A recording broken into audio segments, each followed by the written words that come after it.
The actual day is December 10th. It's the day that they signed the International Declaration of Human Rights. And it's a very significant for us at the Research Center because it's a very inclusive document, and it's kind of the essence of what we try to do. Now, why we don't do it on December 10th is because many of the people that attend our events are students, and that's smack dab in the very beginning of exam that day. And so we try to do it close to the day, but not exactly on the day. And this is the International Year of Artisans. And so I thought that was interesting. I looked that up to try to, like small business people, it's a very interesting idea because in a lot of countries, that's how people are surviving. So as soon as Cheryle gets on, she will give us the, oh, I see somebody trying to connect. She will give us the greeting, and then we have greetings from the Human Rights Commission. This is also a tradition that we do every year. And they're going to be given by Evaristus Oshionebo. He is the acting Chief Commissioner for the Human Rights Commission. And then Cheryle will be giving her talk. Hi, Timmy.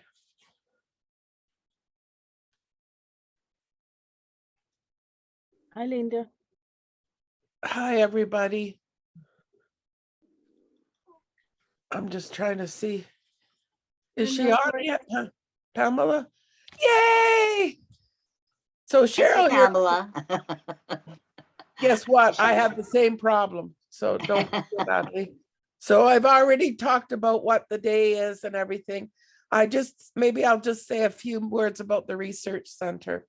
The Alberta Civil Liberties Research Center was founded in 1982 by Sheldon Schumer. Some of you might know of the Schumer Hospital.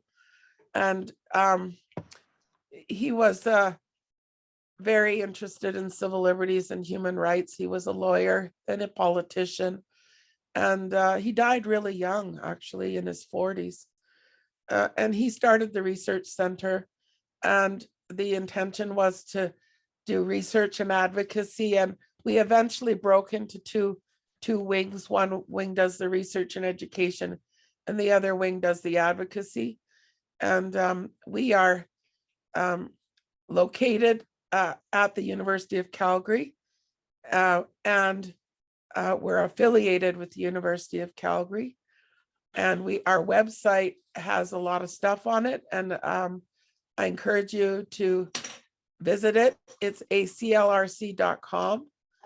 And we will be hiring summer students. If any of you are law students, we'll be advertising in the new year for summer students. And we also have articling student program. And we have a wonderful staff. My staff is keeps me going, keeps me happy, and keeps me with the links to the meeting so that I didn't miss it. And I wouldn't be able to function without your help. So I want to thank you because we're getting close to the end of the year. All right, let's get started. We're being recorded, by the way. Okay, Cheryle. Thank you. Did you already do the territorial acknowledgement? No, man. Okay, I will do that. Thank you. Thank you.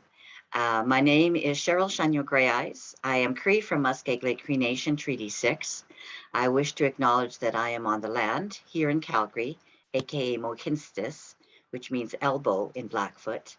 And I wish to acknowledge the land that we're on and the original inhabitants who signed Treaty 7. I wish to honor the Blackfoot people, the Niitsitapi from Siksika, Kainai, and Bikini. I wish to acknowledge the Tsuut'ina, the Dene people. I wish to acknowledge the Stoney Nakoda, Eyehe Nakoda, from Morley, Chiniki, Bearspaw, and Wesley First Nation. I wish to also acknowledge that we are on the land of the Métis Nation of Alberta. Here in Calgary, we are Region 3. It's important that we acknowledge those who have come before. And just, even though I may be Indigenous, I too am a visitor here. And I moved to Calgary in 1993. So I'm very grateful.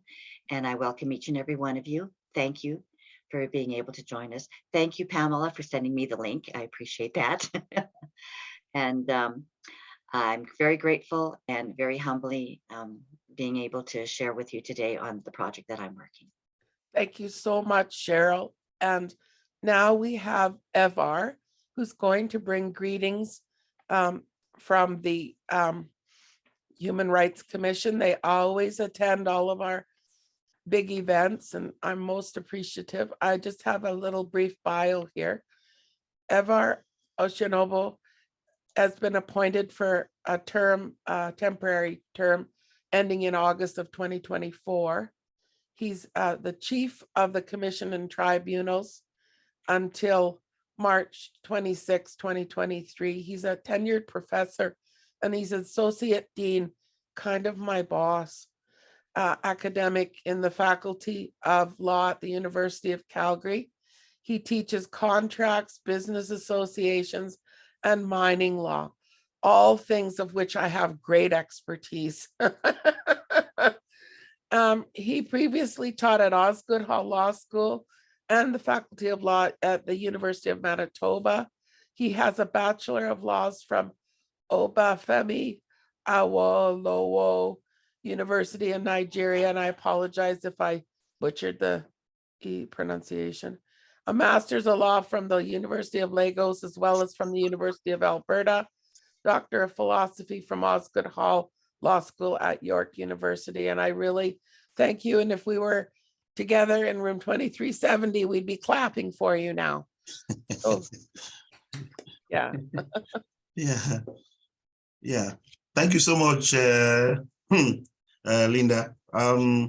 As Linda mentioned, I'm the temporary head of the Alberta Human Rights Commission. And on behalf of the commission, I bring you greetings.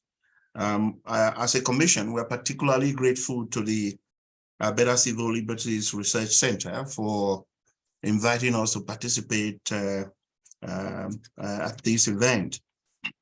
Now, as Linda mentioned in our introduction, this event is about the International Human Rights Day.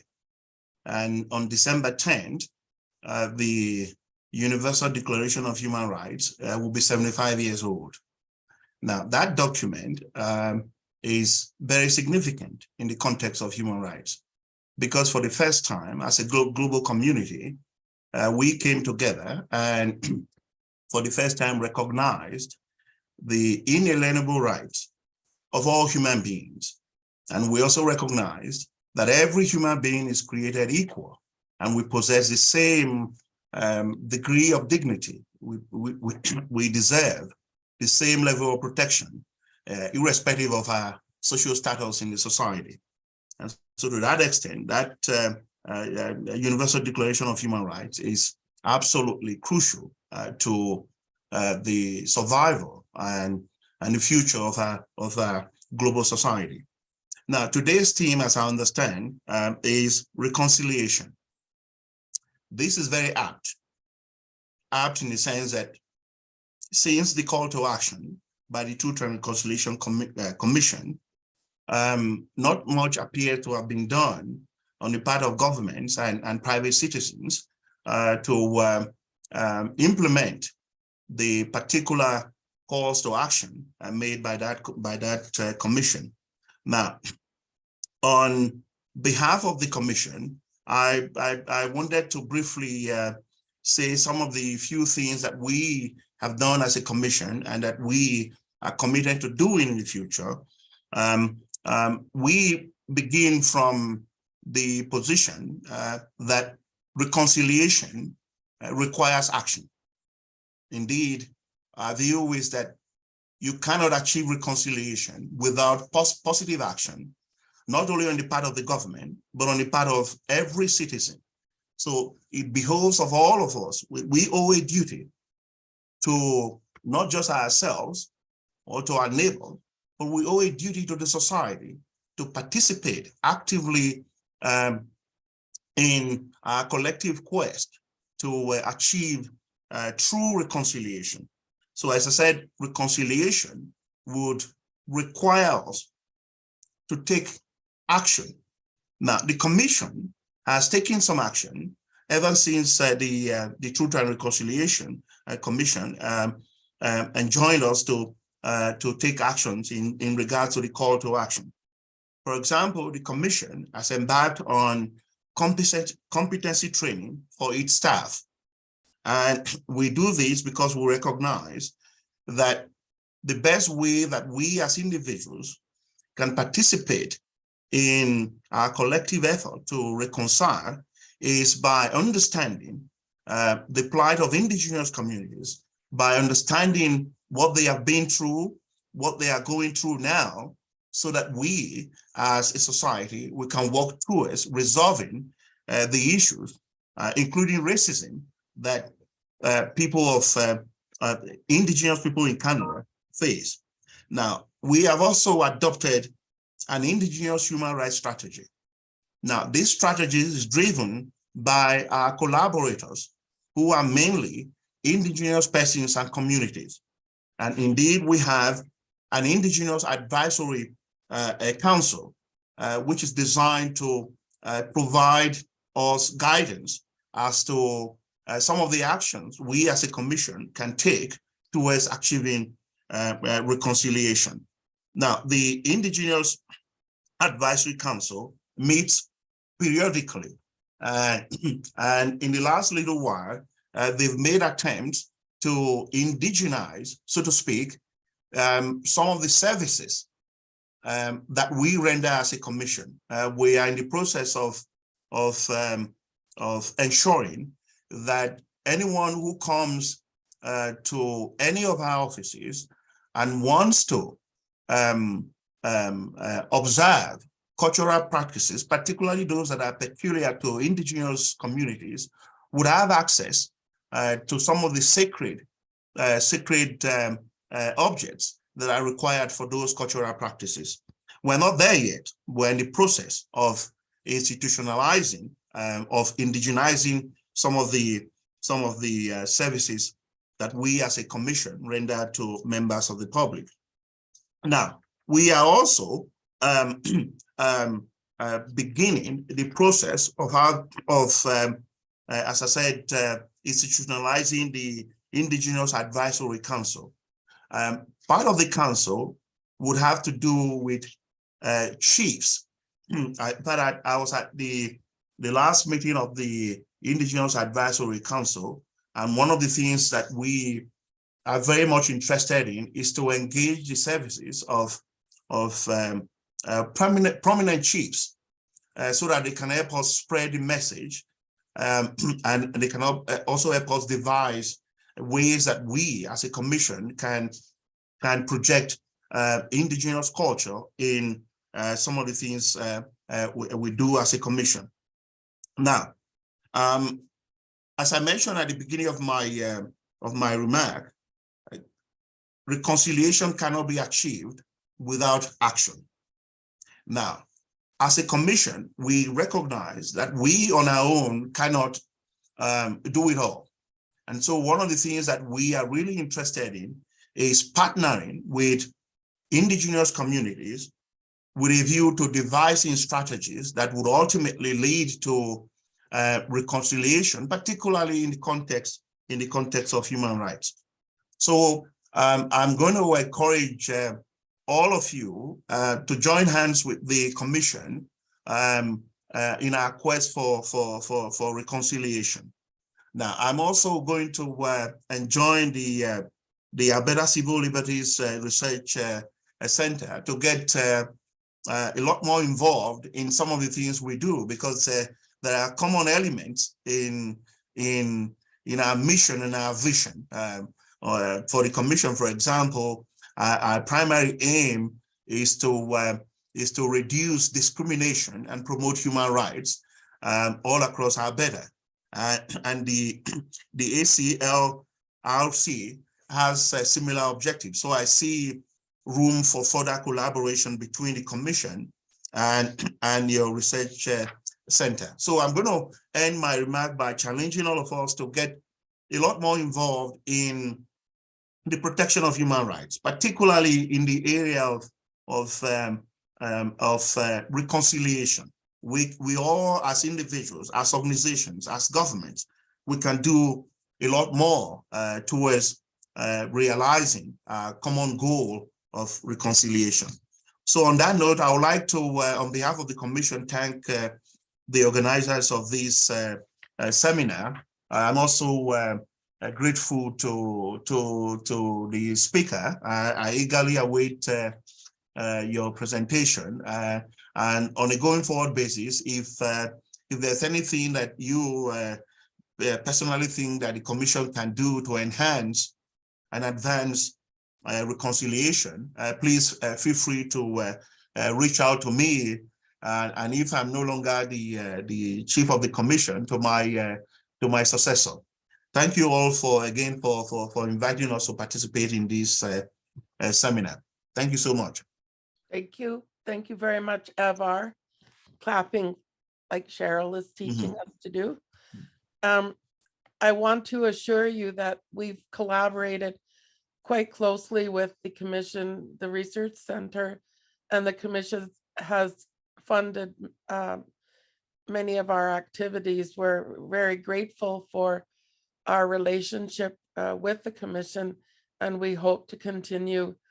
Cam can talk to you about all the stuff we've done with the Commission in the past, and we'll look forward to maybe a slightly different direction now that we've got Cheryle is leading us in this project, this wonderful project that I'm not going to talk anymore because it's I want her to do the talking, but I want to introduce you all to Cheryle Chagnon-Greyes. She's a traditional knowledge keeper and she's the facilitator of our project. And she's going to provide an overview of this project. It's called Building Capacity, Truth and Reconciliation. And she'll be talking to about some of the main teachings that we're going to be doing to different age groups of people. And some of the stuff that we do in this project is pretty heavy. And I'll warn some of our participants perhaps that it might be triggering. Maybe Cheryle was going to do that. Sorry, Cheryle, if I stole your stuff. But I just feel like some of this is pretty heavy stuff, but it's also very well presented. And it's about time more people knew about it and we're doing stuff about it. So thank you, Cheryle, for coming today and for doing this for us.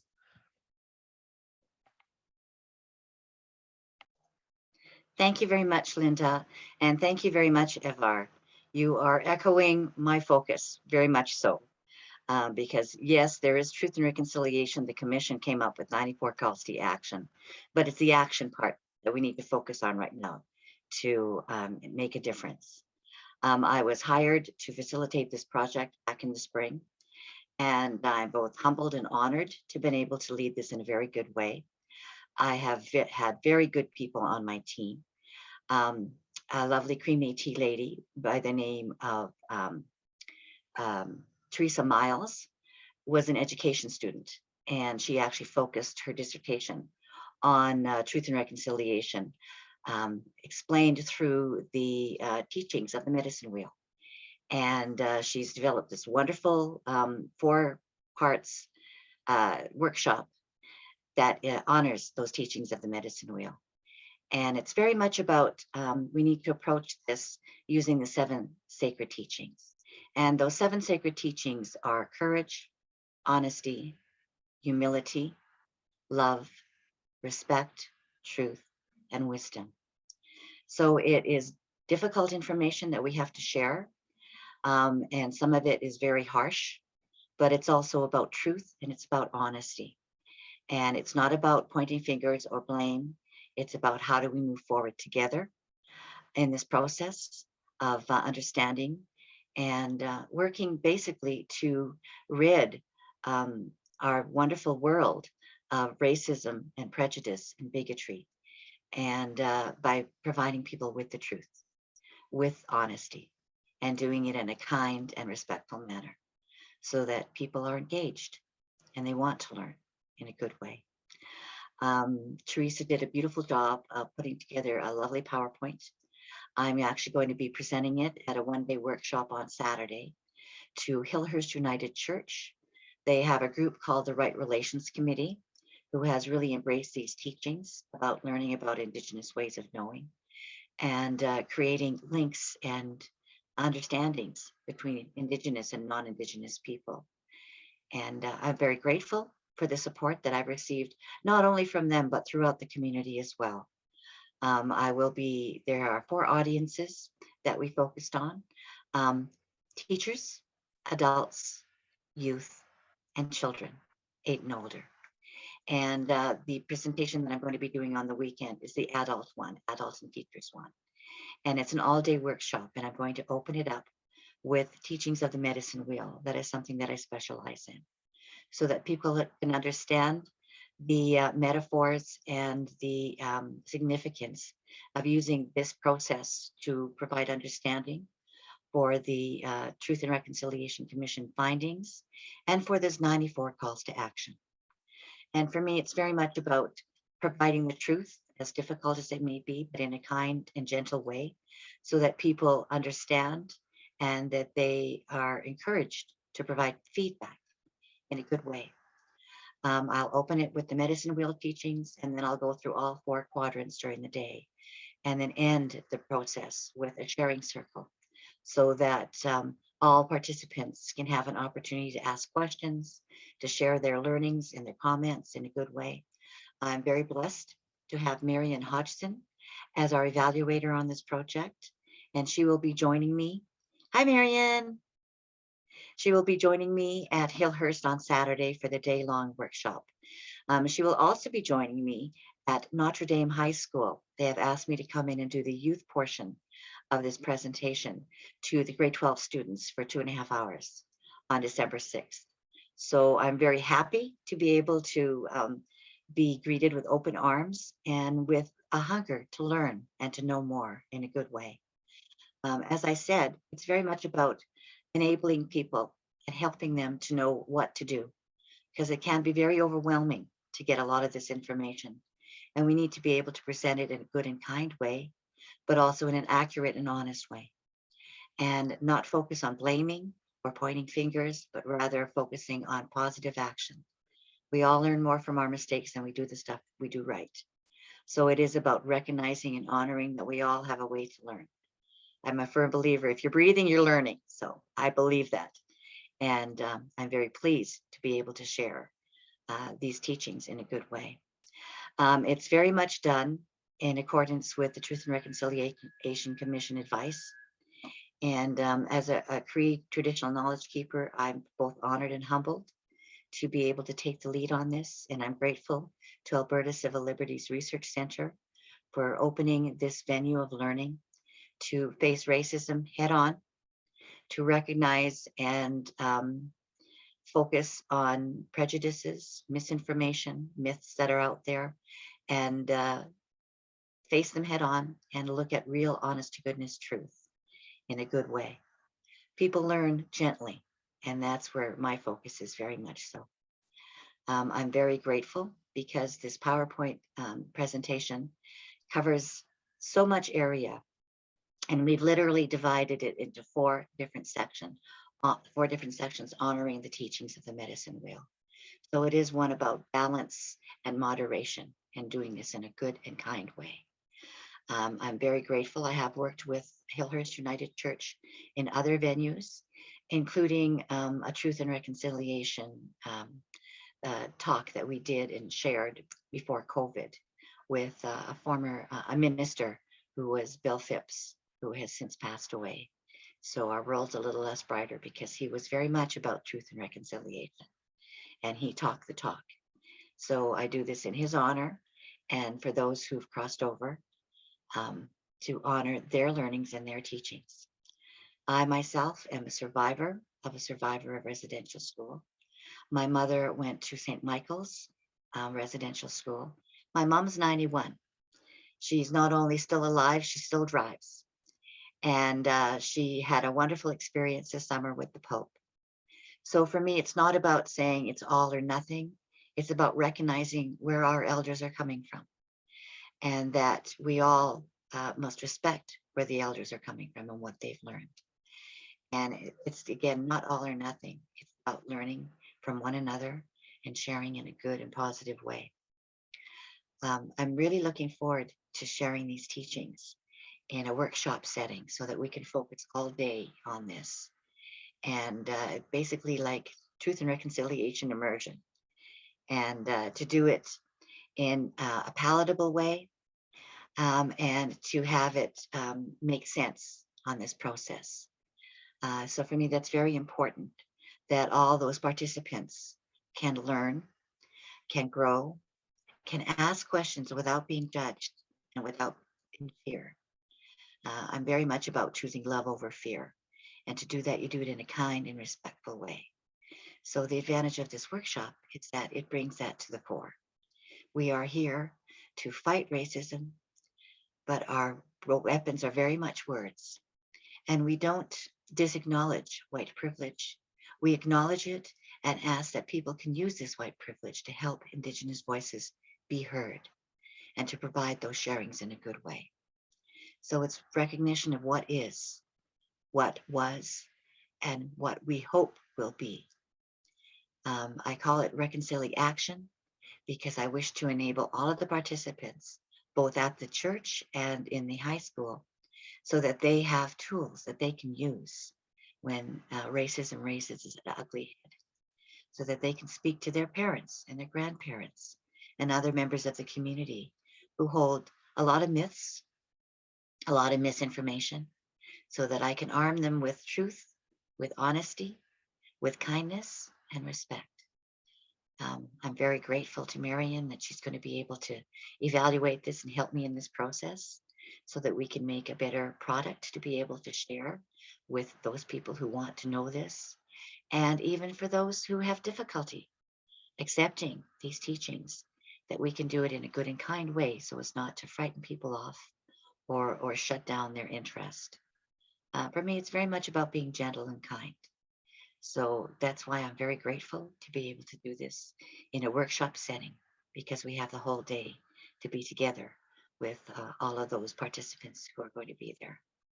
I'm also really happy about the Calgary Catholic School System, Notre Dame High School, to be able to be open and learning and sharing this. And this is indeed part of their curriculum and where their focus is about learning about truth and reconciliation.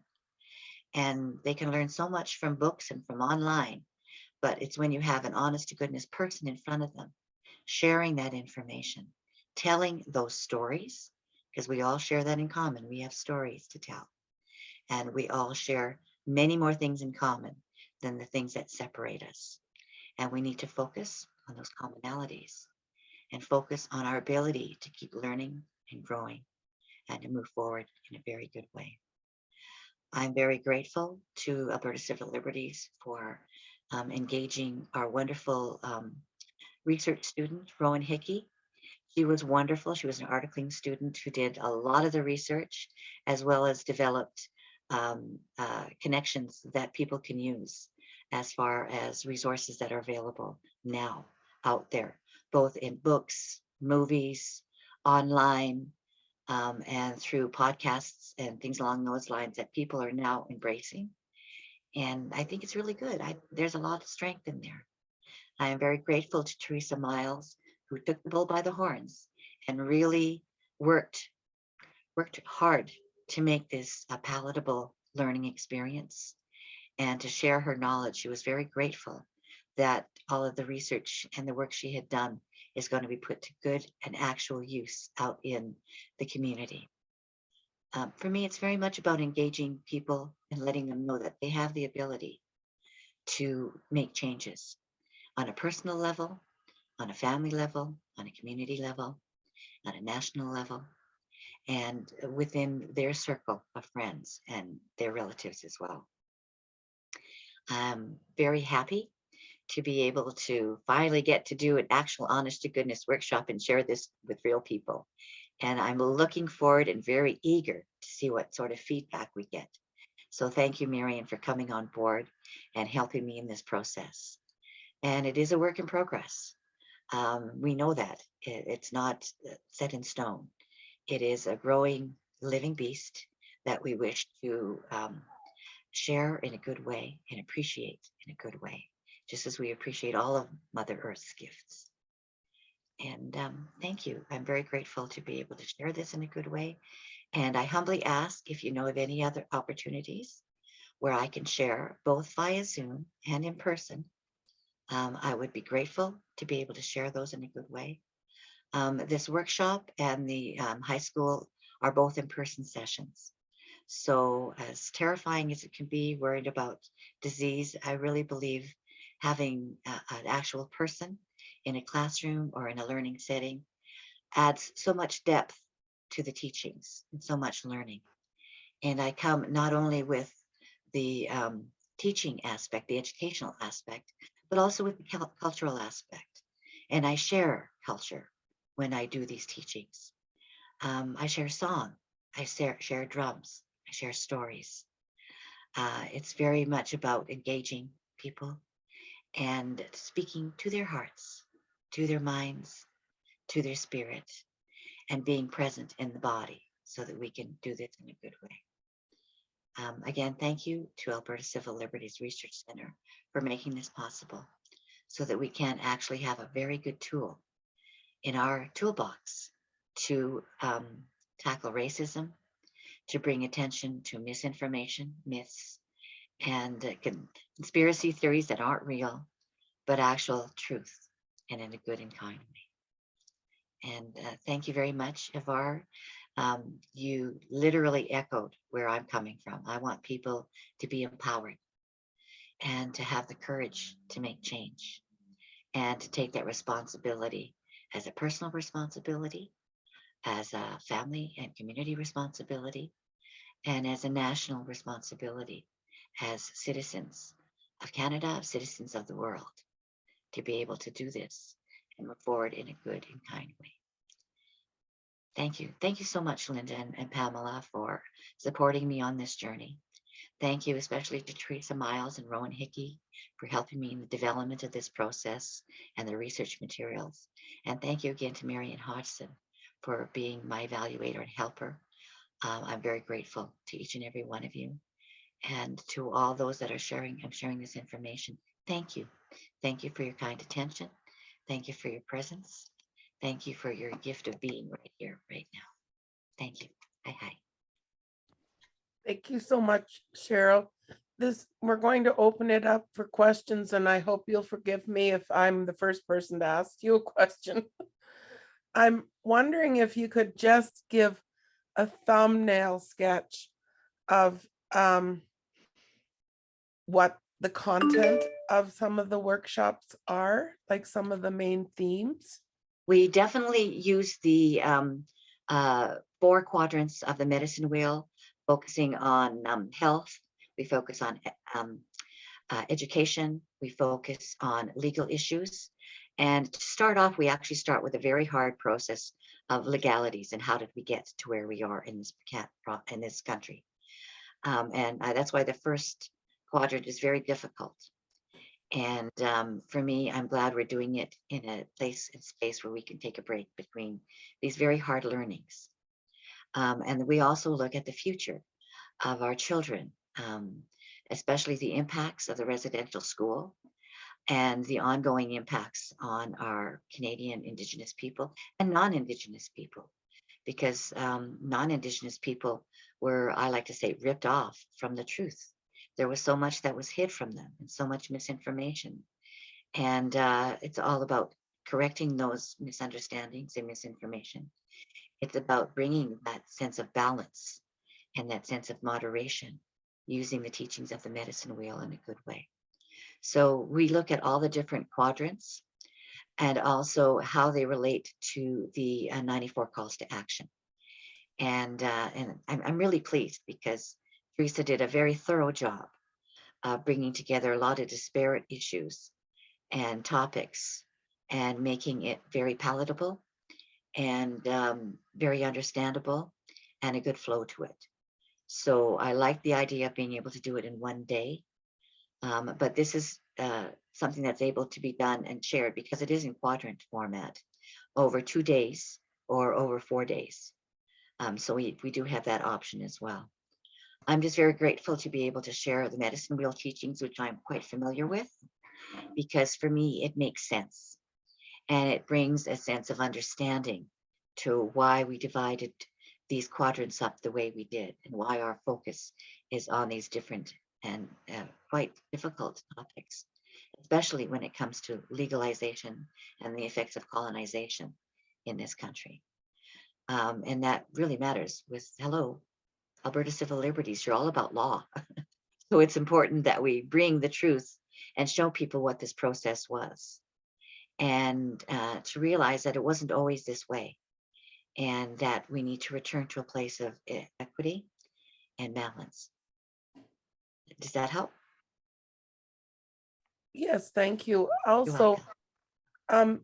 I just wondered if you would speak to one of the challenges that I have. I'm being selfish, and that is language. Some of the language people find offensive. We have Indigenous students in our classes, and the last thing I want to do is offend anybody. So do you talk about language at all in your seminars? Very much so, because a lot of the legislation was based on very racist language and inaccurate information. It's called the Indian Act. We're not even Indians, we're Indigenous people. So it starts off, right away, focusing on what accuracy is. But we also need to refer to the legalities of the Indian Act and the treaties and the impact and the purpose of those treaties. The impact and the purpose of the residential school, which looked good on the surface in that it was education, but it really wasn't. It was about holding children hostage so that their parents didn't act out against the government. Also, by forcing Indigenous people onto treaty land, it took away their freedom. By eliminating their source of food and well-being by getting rid of the buffalo, had a major impact and caused a lot of starvation. And then there's also the impact of disease. The majority of Indigenous peoples in North America and around the world were decimated by the impacts of disease. Today, we would call that bio war, right? We would call that death by disease. And before, it was not recognized as such. So, I mean, when you give blankets to Indigenous people because of the treaties and they're filled with smallpox, that is purpose and intent by the government to eradicate a people. And that very much was the focus of the Canadian government and the colonial governments, was to eradicate the people, to have power over those people, and to take their resources and their land. So we need to, those are difficult truths, but they're truths that need to be shone a light on. And how do we move forward? And this is really where I'm focused on too. Good questions, Linda.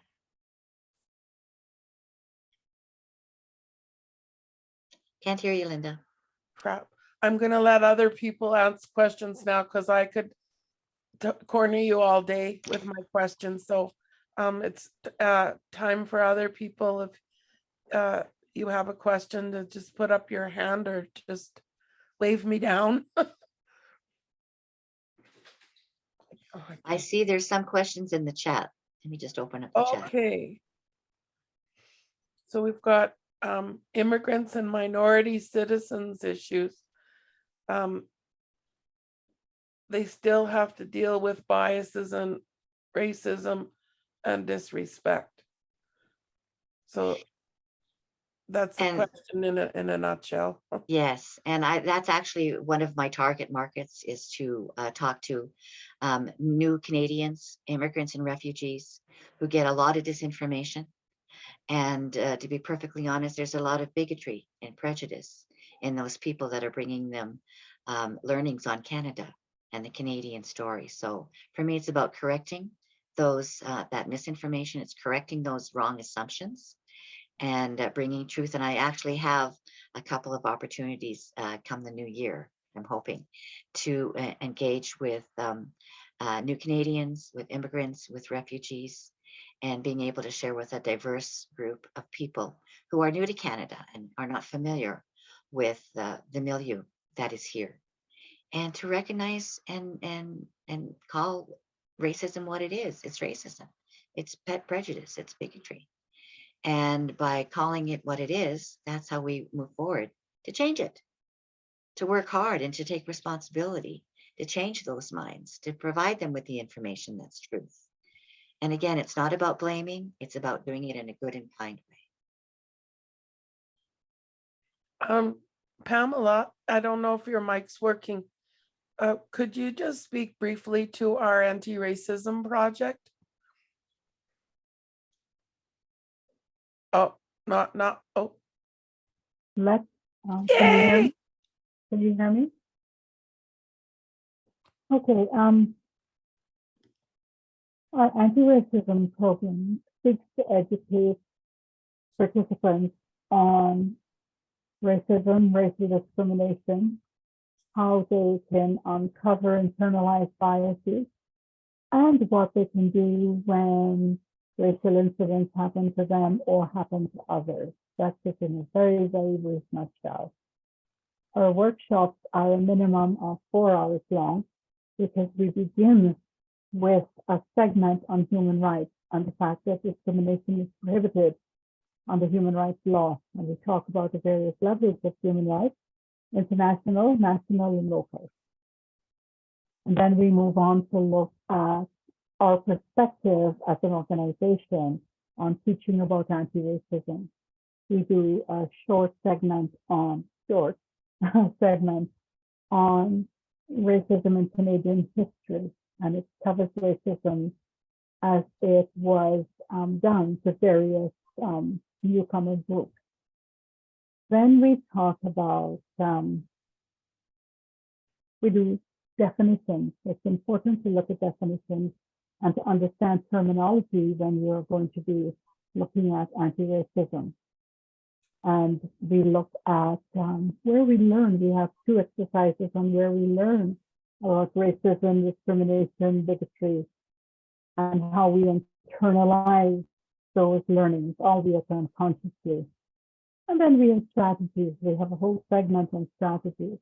Strategies for working with culturally different people, strategies for addressing incidents when they happen at work, strategies for addressing incidents when they happen outside of work, either when you're a witness or when you are, a victim.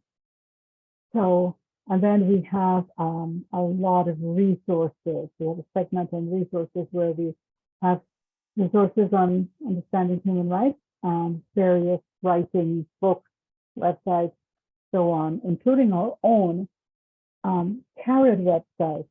ACLRC has an anti-racism website. It's a self-learning website called CARED, and there's a tab on our ACLRC.com website, which takes you to the CARED website. It was originally developed as an educational tool for teachers to educate themselves about racism and to learn how to teach about racism in their classrooms. Anything else? I mean, I could talk for an hour on this. Anything else? No, thank you, Pamela. There's a question here from Joe. I hope I'm understanding it. How are you, and I'll leave it up to you or Cheryl, whoever wants to respond. How are you dealing with actions that can be considered virtual signaling? I'm Not sure I understand what that is. Me too. What I understand, I don't understand the Joe, question. do you care to expand on that question? I guess I don't have a choice. I think we're seeing a lot of land acknowledgements and a lot of talk around diversity, equity, inclusion in conjunction with reconciliation or truth, actually. No reconciliation, no truth, but reconciliation. And I'm wondering, is that becoming an issue that you have to deal with? And if it is an issue, how are you going to deal with those issues where I think it's, there's somebody speaking, but there's no action behind that speech, and that's what I'm considering to be virtual signaling. Okay, thank you, Joe. Do you want to take that one, Cheryle? Yes, actually. I know when I do traditional land acknowledgements, territory acknowledgements, and I've done them in other territories besides Treaty 7 or Treaty 6. It is about recognizing that there is systemic discrimination, that there are some people who figure, oh, we just fixed it just with this. It's not. It's about just starting to open that door of understanding, of respect. It's not the be all and end all. It's not a fix. It's about recognizing, appreciating, and acknowledging the people of the land. It's acknowledging that we are all treaty people as Canadian citizens. We are all part and parcel responsible to uphold those treaties. And a lot of people don't recognize that or honor that because they think, oh, that's an Indigenous thing. No, it's Canadian law. It is. And it has impacts. One of the biggest misinformation is that, oh, the government pays for all the things Indigenous. No, this is money that has been put in trust over a couple hundred years. That is Indigenous money, Indigenous funding that the government has been dipping into like a free money pot. And we need to recognize and honor that who owns this money, who should have access to these funds. And of course, when you go to talk about money, people get very concerned, very upright. Well, my taxes. No, it's not your taxes that are being taken. It is money that is in this fund and that has been directed to fix these issues that have been recognized by that Truth and Reconciliation Commission. And to bring truth to that misinformation and those assumptions and that systemic racism that is endemic in our education system, in our business system, in the banking system, in the legal system, in our political systems. There's a lot of leftover and not outrightly acknowledged racism, bigotry, negative assumptions. And we need to call people on that. We need to share what is truth. This is truth, and share what that truth is. And it can be hard for people, especially I'm just thinking even of my mother. My mother was very much a bigot because that was what she learned in residential school, that she was somehow less than the teachers and the nuns and the priests, that she was somehow undeserving of what she had. And she's just starting to come to terms with that now at the age of 91. She's also, as I said, a raving Catholic. And for her, she balances that surviving residential school with her Catholic love for the Catholic religion. That's part and parcel of who she is. And I honor that aspect of my mom. So it's not either or, it's about including all. And it's about acknowledging and taking small steps, because traditional territorial acknowledgement is a small step. That's all it is. It's just a step. It's recognition that each and every one of us are responsible to uphold those legal documents, just like we would uphold a mortgage. We've got to uphold those treaties too. And so it's important that people understand the truth and not make those assumptions. And I'm a firm believer in how would you say, bringing truth to the forefront, but in a kind and gentle way, and not point fingers, because we can all learn.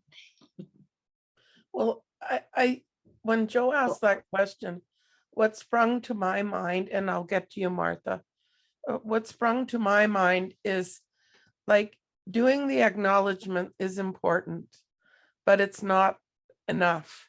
It's just the tip of the iceberg. And I hope that in doing that an acknowledgement, people don't think that there, I've done my duty. That's it now. We've done our reconciliation. We've done our acknowledgement. So, you know, the Indigenous people should be happy. And, you know, it's just the very beginnings of it. To me, it's an educational thing. It's talking, making us aware of our history and our situation. It's just the very, very beginning. And I hope that people take it that way. I don't know if I answered it properly, but I think that that's part of what he's saying. It's the beginning, but it's certainly not the ending. Okay, Mark. It's good to get angry, but also it's good to also stand up for what we know is right in a good and kind way.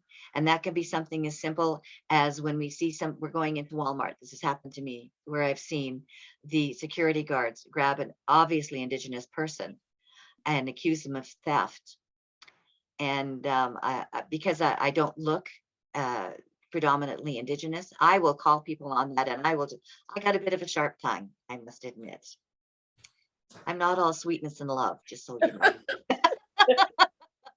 And I'm not kidding. I was very angry and very supportive of this poor elder who was being accused of theft. And I was like, you know, who do you think you are? Don't you know, I'm Indigenous too. Are you going to check my bag? Are you going to call me? So it caught this security guard off guard. And I said, I want to speak to the manager. Well, I want to speak to the manager. That's a good thing. Speak to the manager. So speak up when you see injustices. Speak out. Speak up. Be heard. And as I said, for those who have white privilege, speak up. Use that opportunity to open those doors and let those Indigenous voices be heard, and let that Indigenous truth come out and be in their face. Because yeah, I can do that too. I was just on a march last night. I tend to be in people's faces. So that's a very, very good question, though. I thank you. Yeah, just so you know, I'm not all sweetness and love. I was going to say, Cheryle, that sometimes I appreciate when someone says so totally outrageous statements, because as Maya Angelou says, when they show you who they are, believe them. And when she opens her mouth in such a profoundly horrendous way, it gives an opening for dialogue and for speaking up. Very much so. So you're right. We can use it as opportunities to teach. Yeah, I'm sorry I spoke over you. No worries. It is and I just run right to in my mind, I go, the commission needs to do a statement on why that whole idea is legally, never mind morally, it's completely wrong in law, what she said. I won't even repeat it.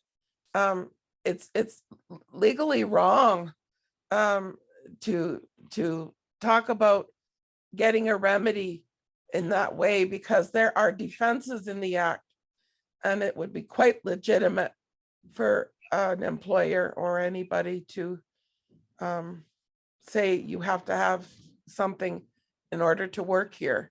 That's not discrimination. Anyway, don't get me started. Pamela wants to say something. I wanted to add that in our anti-racism workshops, I mentioned that we have strategies. And an important part of your strategy is how to speak up in a gentle but firm way to encourage the person who is doing whatever they're doing or saying to reflect on what they're doing, right? So it's not a question of, you're being racist. It's, do you know that what you just said might be considered as a racist remark? I'm asking questions rather than making statements.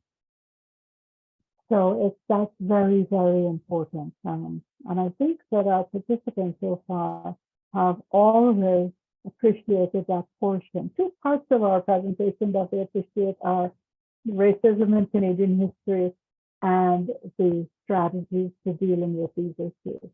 Correct, Martha? Because our team comprises Martha, Timmy, and myself. Yes, thank you, Pamela. And I think one of the biggest challenges that we face in our education, and Cheryl's already alluded to this, is the systemic issues. Yeah. It's so people accept it as the norm, including the people that are mistreated and discriminated and anti-racism, racism against them. They start to believe the bad press about themselves. And Yeah. it's very difficult to, and why wouldn't they, by the way? That's all they've ever heard. So we have a big job, and the systemic one, we have strategies for addressing that, but it's a long-term thing. It's not an overnight No. situation. And I'm not trying to be political here. I notice our funder is here, and we don't do advocacy or politics, so I'm skating along the edge of political statements. And anyway, other questions?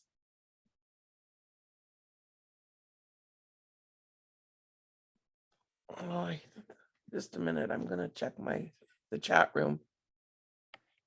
Go away.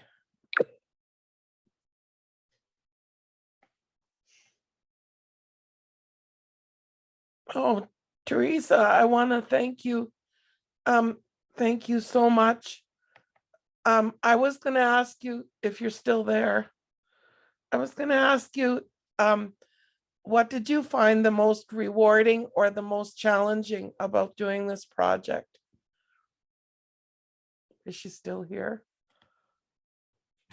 That's not. She might have had to go at 1 o'clock for something. Yeah, she said she had to go to the Inspire conference. Oh, wow. Well, I would love to ask her because she's doing her master's degree in education. And this must have been, in many ways, a very challenging project, emotionally difficult, I would say, but also rewarding for her to be able to express and do something positive towards education. So, but I'm speaking for her, and I shouldn't do that. It looks like a couple of other people have had meetings at 1 o'clock. Any other questions in general about the project, about the work of the research center, about anything to do with civil liberties and human rights law? I can't tell if there are any more questions. Do you guys see any more? So I encourage, we've got a few things on our website about Indigenous people. We have some of it as part of our anti-racism project. We also have a project, it's kind of a legal project on the duty to consult. And we're actually working on another project about the duty to consult is in the Constitution. In section 35, it's been interpreted that way. And so it's a legal duty. And of course, we feel that the Indigenous people have a lot to say, for example, about our environment. And we should be consulting with them about a lot of things. And so we've written a few things on that, and we're currently working on another project on that. So keep posted. We'll let you know when it's finished. And Cheryle, if you think your group would be interested in having a seminar, and by the way, I'm going to ask Cheryle to do a seminar for my staff, because we all need to be educated as well. And we'll have to figure that out over time soon, because we need to know what we're talking about. And every time I watch a seminar from you folks, because I asked Pamela and Martha and Temi and Cheryle to come talk to my classes on occasion, I learn something new every time. Like you said, living is learning. And it's not the same old, same old. It's ongoing, and it's changing. Times are changing. The pandemic has brought out a lot of really bad racism against certain groups in our society, for example. And that, so we have to address the ongoing issues. And I'm really grateful to all of you for all the hard work that you do and for coming today. And if you have questions that come up in your mind after we leave today, please email us, aclrc@ucalgary.ca, and we're happy to answer your questions. Linda, I just thought of a question, which may Oh, be, goody. Don't leave. I just thought of a question. It just popped into my mind, and it may end up being a silly question, but I think it's important to me to understand the jurisdiction. So the Canadian Human Rights Commission Yes, has jurisdiction over reserves. Am I correct? And yes. what happens on reserves? And the Alberta Human Rights Commission has jurisdiction over the rest of us, Well, sort of. You but need not to on attend reserves. you need to attend my constitutional law class, because there's something called IJI, which is interjurisdictional immunity. And Right. so the Canadian Human Rights Commission would be the place to go if you were employed by a reserve and you had an issue. But that doesn't mean provincial laws of general application don't apply to reserves. So it's kind of complicated, but people often confuse where they should be going if they have a complaint about something that's happened to them. And the act has recently been amended to actually allow the director to say, you've come to the wrong place, you need to go to the Canadian Human Rights Commission. It's a confusing thing. Another interesting fact that you may not know is at one time, there was a section of the Canadian Human Rights Act that said they didn't deal with Indigenous issues. And so for the longest time, people couldn't go to that commission for any help whatsoever, Indigenous people. And so that's been amended, but it's going to have to take a while to overcome that, history of not being able to go. Now, of course, we've got Cindy Blackhawk, is that her name? Blackhawk? Yes. Who did a whole lot of work against with regard to the government and child welfare. And there's some confusion between jurisdiction and education. Who's got the jurisdiction over those things on reserves? And why are those individuals treated differently than the people in the rest of the province? Things like that. Right. Hope that wasn't too technical answer. No, that was good, because, and I think the question came up to me because of the work we did with that Alberta Reserve in relation to the Canadian Human Rights Commission. Yes, it was an interesting opportunity for us to work directly with a First Nation reserve and with the Canadian Human Rights Commission. So that's a good point. And there are some situations where people, like for example, if you were discriminated against by a bank, you need to go to the Canadian Human Rights Commission, and people don't realize that banks are federal jurisdiction. So welcome to a federal institution. That's our country. I believe Martha had something to ask. Yes, Sorry, Martha. You're right beside me on my Cheryyle. screen. I was going to say, Cheryyle, that your warmth and kindness comes through even on Zoom. And for that reason, I would love it if you could do a Zoom class. I would like the whole day long version, but even a 3 or 4 hour version could be a start. I would really enjoy and benefit from your teachings. Thank you. Martha, Thank you so much, Martha. You're so kind. And I would be honored and grateful to be able to share those teachings in a good way and to have something available on the website that people could literally just click on and take it in a good way.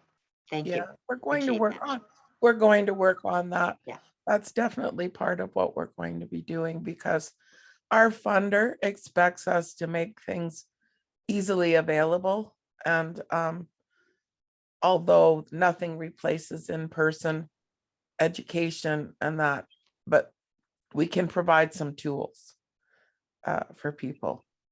So I'm afraid to say anything because I might miss somebody who has a question. Well, thank you all for coming and thank you for the support of our project. Let everybody know about it, all the work that we do. Visit our website. We have a blog. We also have Facebook and what's the other one? Twitter and all those things that young people like. We have those. Temmie's laughing at me. By the way, Temmie pointed out to me that she and another staff person went to your same university in Nigeria. And I'm not going to mispronounce it again. I think, yeah, that's good to know, Linda. It's quite a popular university. And I should say, you pronounce it well. Oh, good. It's just like it's spelled. But the other person is Ayodeshi Otiti, who's one of our educators, and he also went there. So I have a Nigerian faction in my office. I have a very diverse staff, and I'm proud of that actually. So, yeah. All right, now can we go home now? Well, I am home, but I'm home. it's lovely. Thank you all for your participation today. Thank you for bringing greetings from the commission.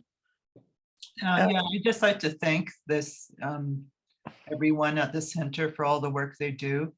And being a former employee, I'm glad you guys are still around and doing all this great work. So I look forward, and I'm actually going to check out the website, I think, and take a peek. I haven't done it in a while. So thank you.